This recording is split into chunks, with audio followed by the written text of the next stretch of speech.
A'udzubillahi minasyaitonirrajim. Bismillahirrahmanirrahim. Alhamdulillahirabbil alamin. Pada hari ini, pagi hari ini yang penuh berkah, kita bisa berjumpa lagi dalam kajian surat An-Nisa, surat nomor 4 ayat 111 sampai 113. A'udzubillahi minasyaitonirrajim. Bismillahirrahmanirrahim. Wa may yaksib itsman fa innama yaksibuhu ala nafsih. Dan siapa yang dia mengerjakan dosa, maka sesungguhnya dia mengerjakan dosa untuk dirinya sendiri. Jadi kita marah, kita mencuri, kita bohong, itu sebenarnya untuk diri kita sendiri, mendolimi diri kita sendiri. Kadang-kadang kita merasa lewego ngapokno ngelok-ngelokno uang, ya padahal kita nggak tahu, nggak sadar orang itu dia mendolimi dirinya sendiri. Dan sing diilokno juga mau wangkel. Wong ada orang mendolimi sendiri kok malah mangkel, ya toh? Ada orang ngelok-ngelokno wes gak apa-apa, diambil dosa kita, ditambah pahala kita ikut kesetrum pisan. Jadi kalau ada orang mendolimi diri sendiri, biarkan aja. Malah kita doakan semoga Allah mengampuni dosanya.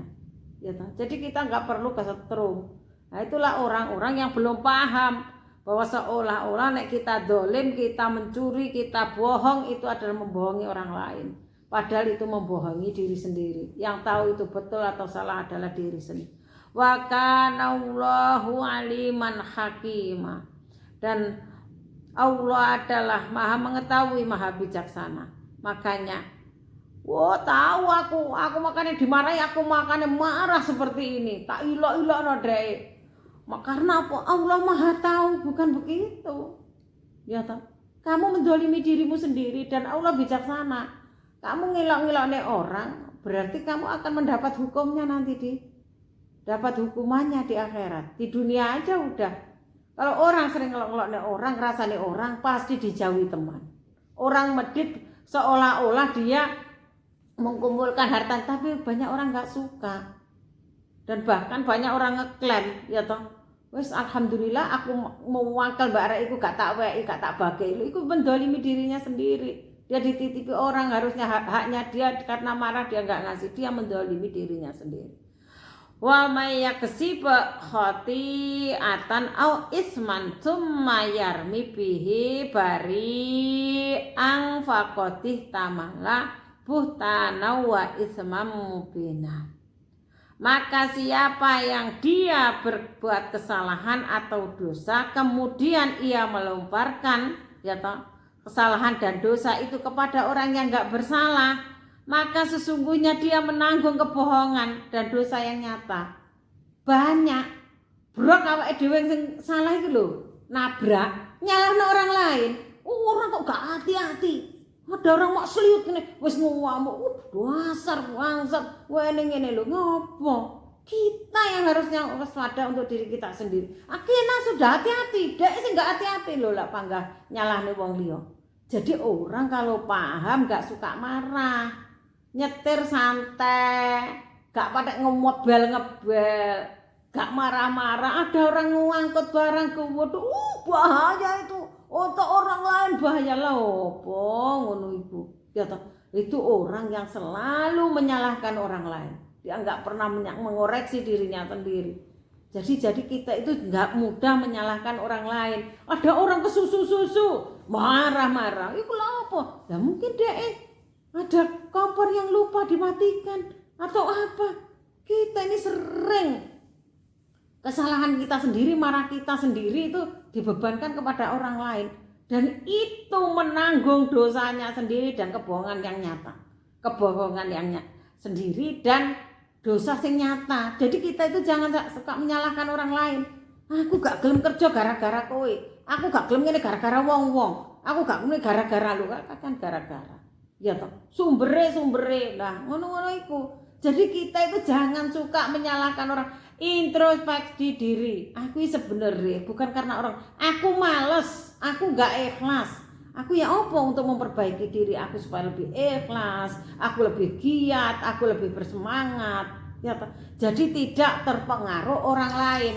Kebanyakan orang itu terpengaruh orang lain ngelokno awake dia patah semangat, tapi kita ngelokno orang lain.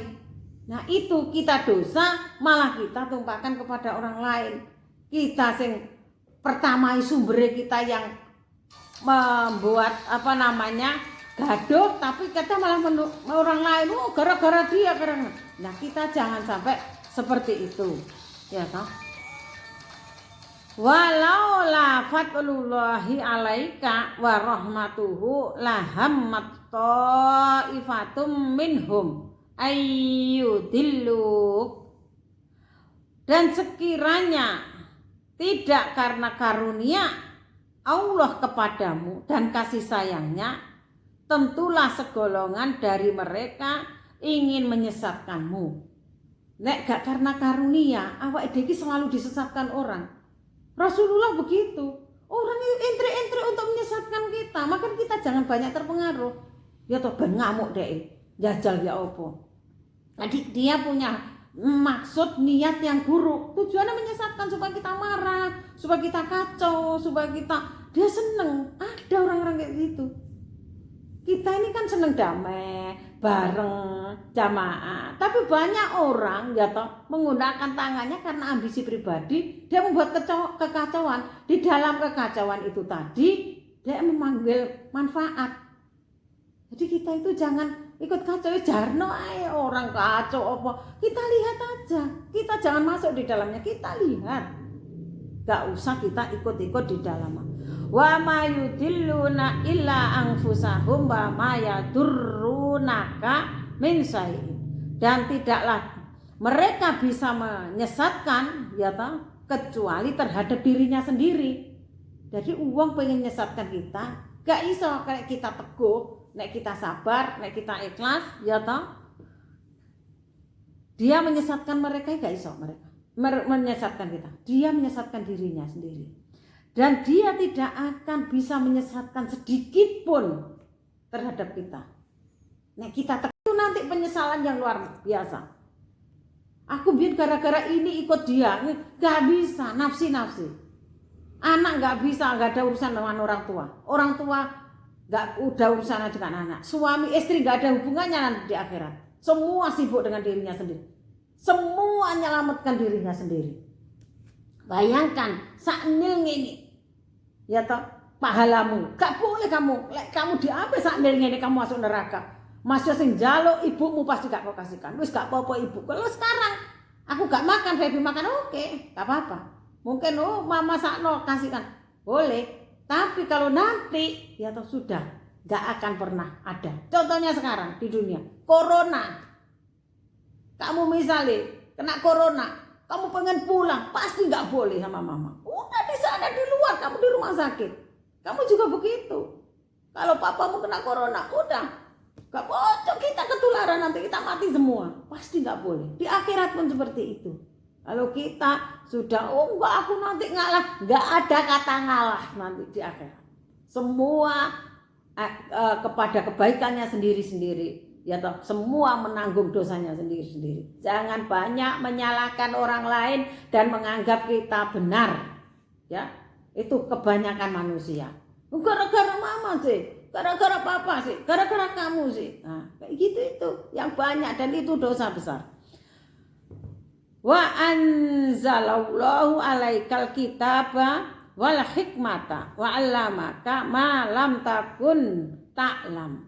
Dan Allah menurunkan kepadamu Muhammad Alkitab yaitu Al-Quran dan hikmah sunnah, ya toh cara-cara sunnah itu cara-cara yang dilakukan Rasulullah, cara puasa, cara sholat, cara zakat. Wa alamaka, dan Allah mengajarkanmu apa-apa yang tidak kamu ketahui. Jadi Allah mengajarkan ke Rasulullah, Rasulullah mengajarkan ke sahabat, sahabat mengajarkan ke tabi'in, tabi'in mengajarkan ke tabi'in. Akhirnya kita semua, makanya ilmu itu harus mendahului amal supaya amal kita tidak sia-sia. Karena menurut kita nek ada orang salah ku patut dilokno, cek ngerti, cek paham, gak penting ya toh. Itu salah-salahnya dia, dosa-dosanya dia, ngapain kita ikut campur? Jangan ikut tergelincir di dalamnya. Wa kana fadlullahi alaika azima, dan Allah akan memberikan kepadamu ya toh karunia yang besar. Kalau kita mengikuti apa yang diajarkan Allah, yaitu tidak suka menyalahkan orang, suka introspeksi diri, Allah pasti memberikan karunia pada kita yang besar. Badan sehat, tidak pemarah, ibadahnya enteng, melakukan sunah-sunah gampang, dengan Al-Quran enteng. Apa yang sudah panjenengan dilakukan dengan Al-Quran? Sekarang tak tonton ya wis Al-Quran gak diwoco ya toh. Istiqomah ilang, engko nunggu poso engko sebulan ilang maneh. Ojone diwoco gak diwoco ya toh. Apa artinya surat An-Nisa di dalamnya? Al-Baqarah apa? Itu harus tahu. Surat 49 Al-Hujurat apa isinya? Al-Haqqah surat nomor 50 apa isinya? Ya toh, surat Yasin yang sering orang-orang baca itu apa isinya? Nah, kita harus tahu kandungan-kandungannya. Lelek nggak tahu, bocor nggak pernah, dipahami nggak pernah, ngamalnya ngawut. Nah, itulah karunia Allah itu berupa apa? Benar yang kita rasakan. Tidak pernah kekurangan sesuatu apapun. Kita selalu bersyukur, hati kita tenang, banyak teman. Rezeki nggak pernah putus-putusnya, malah bisa berbagi, saling membantu. Kalau orang yang tidak dikaruniai Allah kelimpahan yang besar, sakit-sakitan, nggak punya uang, anaknya nuwakal, tonggoe gak seneng, gak duwe kanca, musibah hidup seperti itu. Selalu hatinya marah. Hati marah itu bukan karunia, laknat itu. Hati kita itu hati jangan boleh marah. Jangan juga mengklaim orang lain. Kalau orang lain salah ya udah, nanti kan diperbaiki. Jadi jangan kita itu merusak amalan kita sendiri, dan jangan sampai hati kita itu suka menyalahkan orang lain, karena itu ya toh orang lain nggak salah, orang lain duduk disalahkan. Ya toh, wah gak mau bantu sih kamu, udah tahu duduk-duduk. Ya terserah kita mau bantu apa enggak. Ya toh, punya duit kok nggak mau bantu, nyalahno. Lah kita nggak sih pengen bantu kok. Jadi kita itu harus banyak, pasti ada salah, ada dosa, suka memaafkan, tidak suka mencela. Saya rasa itu. Matur nuwun. Wassalamualaikum warahmatullahi wabarakatuh.